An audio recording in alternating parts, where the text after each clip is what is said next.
Milhares de estudiosos acadêmicos costumam dizer: onde é que está o verdadeiro cajado de Moshe, que é o mesmo Moisés em português?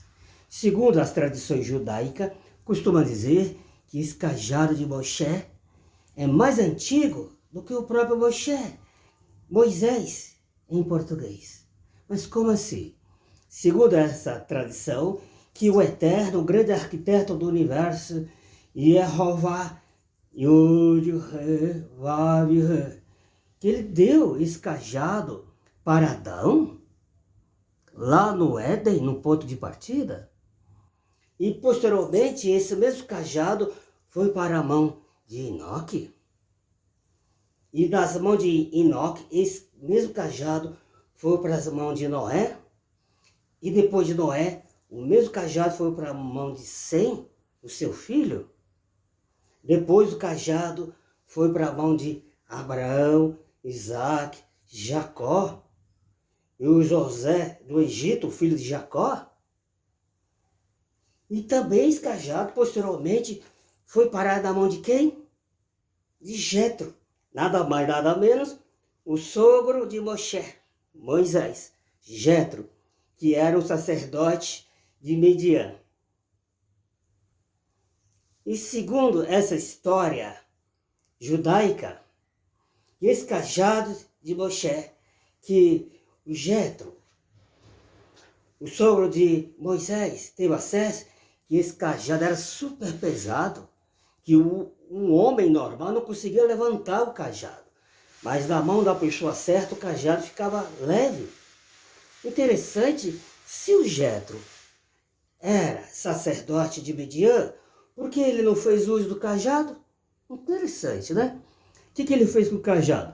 Pegou esse mesmo cajado, segundo essa história judaica, o Jetro o enfincou no solo, no quintal do seu terreno, deixou o cajado lá em pé. Só depois de muito tempo, segundo essa história, que Moisés chegou ali na casa de Jetro, viu esse cajado lá no seu quintal lá fora, enficado no solo. Aí o Moshe aproximou, leu as inscrições no cajado, se identificou e o pegou. Daí em diante, começou, usar esse cajado para trazer lá as 10 pragas lá do Egito, né, e outras situações. Exatamente.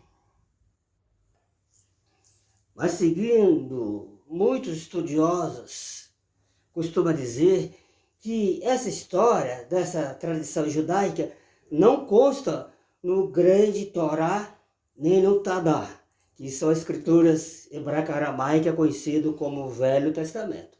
E também não existe relato dessa história. Lá nas escrituras gregas cristãs, conhecido como Novo Testamento, sobre essa questão que o Eterno deu o cajado para Adão. Adão que se tornou seu opositor lá no Éden, que Adão preferiu ficar do lado de seu opositor, o Satã, lá no Éden, que desvirtuou Adão para ficar do lado dele, do que continuar sendo parceiro do seu Eterno, Adão, com a sua companheira Eva, mitocondrial. E não existe esse relato escrito, mas essa é uma tradição judaica que devemos respeitá-la, a tradição deles, eles acreditam dessa forma. Mas segundo a narrativa de muitos acadêmicos também, costuma dizer, visto que Moshe, o mesmo Moisés em português, ele foi após ter saído do Egito, ele foi até a casa de Jetro, já de olho naquelas moças bonitas, né, para tomar uma de suas filhas como sua esposa. Então o Jetro o contratou Moisés em português, para ser o seu pastor, para cuidar das ovelhas. E geralmente um pastor tem um cajado, um bastão para guiar as ovelhas, um bastão normal, de madeira.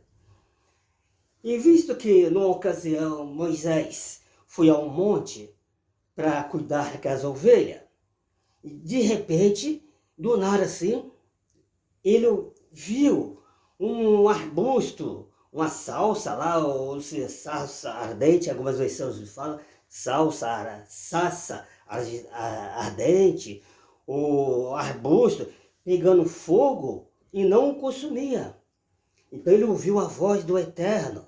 É óbvio que o Eterno falou com ele por meio de um mensageiro angélico, um porta-voz do Eterno, Jeová, dizendo: Moisés, tira as sandálias, porque o solo aqui é sagrado. E assim ele o fez. Então o Eterno diz para Moisés: o que você tem nas suas mãos? Ele diz: eu tenho um bastão, um cajado. Então o Eterno diz: jogue-o no chão, jogue no chão. Muitos acreditam que nesse momento que Moisés estava com o cajado na mão, era um cajado comum, de madeira, convencional, que todo pastor usa essa ferramenta para guiar as suas ovelhas literais. Então, as evidências apontam, segundo muitos estudiosos, quando Moisés pegou o cajado e foi lançar no chão, durante esse segundo que o cajado saiu da mão de Moisés e caiu até o chão, o Eterno o transformou esse cajado. Não era um cajado comum, como antes Moisés usava para guiar suas ovelhas. Era um cajado modificado. Segundo alguns estudiosos, esse cajado foi transformado num artefato altamente tecnológico, de uma tecnologia sagrada, superior a todas as tecnologias dos humanos de hoje. E muitos acreditam que esse cajado foi transformado nesse artefato para que Moisés pudesse, fazer os efeitos que o Eterno o designou. E esse cajado foi tipo um mini reator nuclear para causar os efeitos da fissão e a fusão termonuclear. Mas como assim? E quando o Eterno mandou Moisés jogar o cajado no chão, ele jogou o cajado, transformou numa serpente. Aí Moisés nunca tinha visto um feito desse tipo. Ele se assustou, ficou perplexo e ameaçou correr, meter marcha, ir embora. Dramatizando a linguagem de hoje. Aí o Eterno: opa, Moisés, volta aí, agora pega a serpente aí pela cauda. E assim o fez. E a serpente o transformou num cajado aparentemente normal de madeira. Exatamente. Então o Eterno disse para Moisés fazer esse mesmo feito diante de Faraó. Que a intenção do Eterno é que Faraó liberasse os israelitas para o serviço eterno. Com certeza Faraó não ia deixar hipótese alguma. O que aconteceu? E como muitos já sabem dos desfecho da história, então Moisés, mandado pelo Eterno, foi até Faraó e pediu para que libertasse o povo. É óbvio que ele não deixou. Aí o Eterno autorizou que Moisés desse esse cajado para Arão, o seu parceiro, e eles ambos jogaram o cajado no chão e virou aquela serpente. Interessante. Posteriormente, esse mesmo cajado, Moisés o tocou no rio de água e a água transformou em sangue. O que será que aconteceu nesse momento? Não é comum um cajado normal de madeira, um graveto de madeira, um cajado, um bastão, tocar na água e ela simplesmente vira sangue. Segundo muitos acreditam, que esse cajado, como um reator nuclear, no formato de um cajado, um bastão, quando Moisés, a mandato do Eterno, tocou na água com esse cajado, ali teve um efeito da fusão termonuclear. Como assim? Alterando as moléculas, partículas e o átomo da água. Imagina só o efeito da fusão termonuclear indo até o núcleo de um átomo da água, onde existem os nêutrons, os elétrons, os prótons, desorganizando esses elementos e organizando de uma maneira diferente. Exatamente. Uma maneira diferente, transformando a água no sangue. O mesmo efeito que o Messias Machia, o mesmo Jesus, o Moisés maior transformando água em vinho. Só que Jesus, o Messias, Mashiach, como Moisés o maior, ele não precisou desse artefato, um cajado físico, material. Porque ele, seu pai, Jeová, né, está além do conhecimento, da compreensão de toda a humanidade. A água transformando em sangue. Moisés tocou no rio e a água transformou em sangue.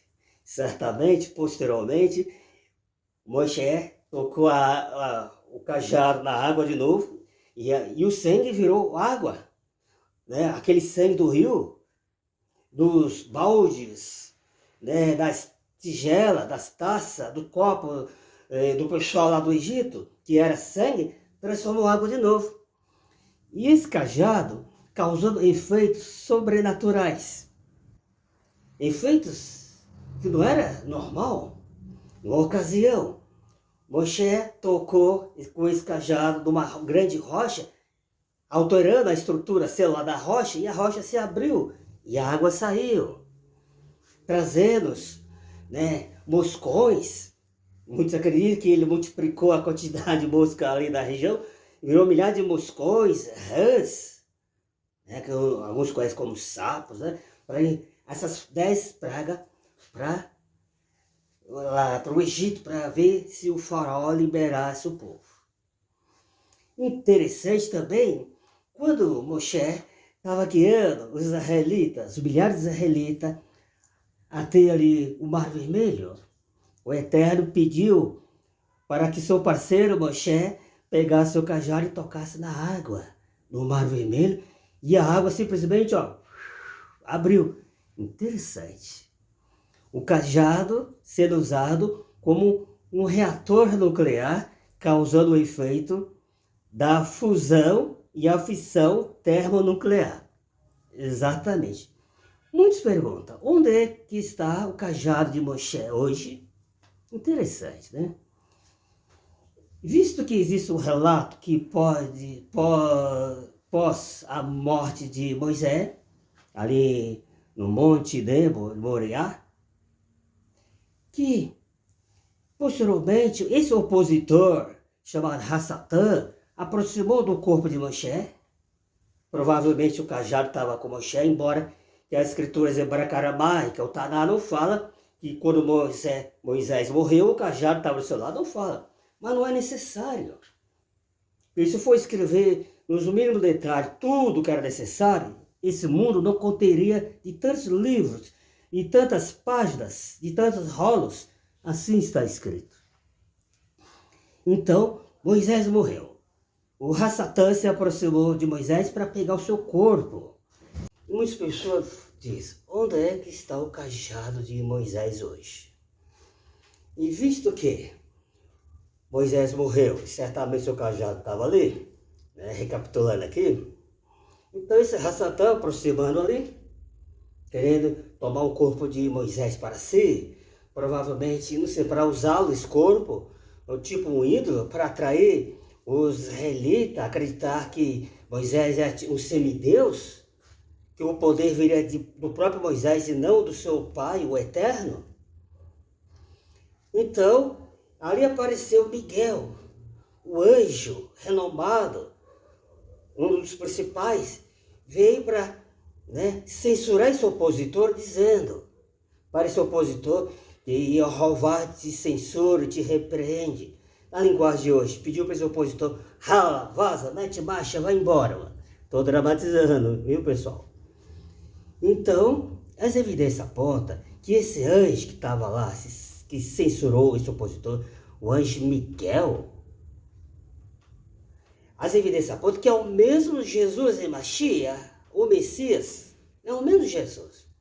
Inclusive, muitas pessoas acreditam que pós o ressurreto do Messias Mashiach, o mesmo Jesus em português, as evidências apontam que esses 40 dias que o Messias Jesus ficou aqui na Terra, muitos acreditam que ele teve acesso ao mesmo lugar que estava o corpo de Moisés junto com o seu cajado.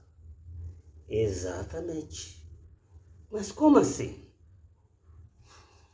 visto que o Messias Mashiach, Jesus, esse nome é dado aqui na terra, depois que ele foi transferido para cá, para o ventre de uma virgem, a judia Maria, a fusão da quântica do espírito com a quântica da biologia humana, o verbo se tornando em carne e habitando entre nós, que é o mesmo Jesus e Mashiach, o Messias. Então, ele aqui na terra recebeu esse título, Jesus, o Nazareno, o Emanuel, mas o nome angélico dele é o Miguel. O mesmo Miguel que escondeu o corpo de Moisés, certamente escondeu o seu cajado. E após esses 40, após ser ressurreto, os 40 dias que ficou aqui, muitos acreditam que Jesus, o Messias, teve acesso a esse cajado. Quando ele se ascendeu para a base celeste, a matriz celeste, ele levou esse cajado contigo. Exatamente. E muitos acreditam que o cajado de Moshe não está mais abaixo da grande abóboda celeste. Outros chamam de cinturão de Valhalla. E esse cajado está na mão do Messias Mashiach, o mesmo Jesus lá na sede. Está tudo pronto lá para em breve o efeito do seu reino e governo vir para cá para governar as nações. Conforme narra um texto, eu sei a história, mas esqueci o que está escrito. Que fala, o menino nos deu, o filho nos nasceu. O principado do governo vai estar sobre os seus ombros. Ele será chamado Conselheiro Maravilhoso, Deus Eterno, Pai Eterno e Deus Poderoso. Exatamente. Deus Poderoso, sim, não todo poderoso. Até mais uma ocasião, Jesus, o Messias, diz que toda autoridade foi me entregue no céu e na terra. Entregue por quem? Será que ele deu para ele mesmo? Ou recebeu do seu Deus e Pai maior? Jeová. Exatamente. Ademais, quem é maior? Quem recebe ou quem dá? Simples assim. Deus poderoso, no sentido que ele recebeu toda essa autoridade. E Pai eterno, no sentido que ele substituiu o pai Adão.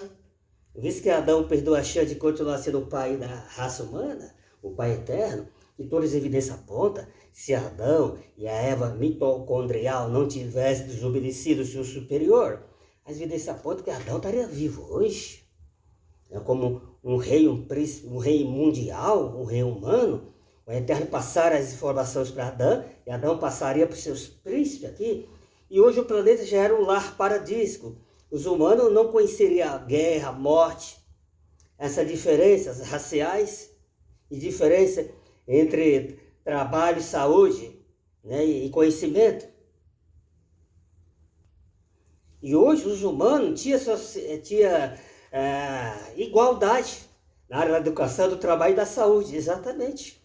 E o Messias Mashiach não precisava vir aqui se tornar em carne e habitar entre nós, e sofrer e se humilhar, não precisava. Isso é claro, se todas as religiões pensarem nessa lei de raciocínio, vai chegar no mesmo veredito, que realmente. Pessoal, por hoje é só. Quem gostou desse vídeo, se inscreve no canal, deixa comentário na descrição, o que você achou dessa linha de raciocínio, ok? Por enquanto é só, fica com Deus.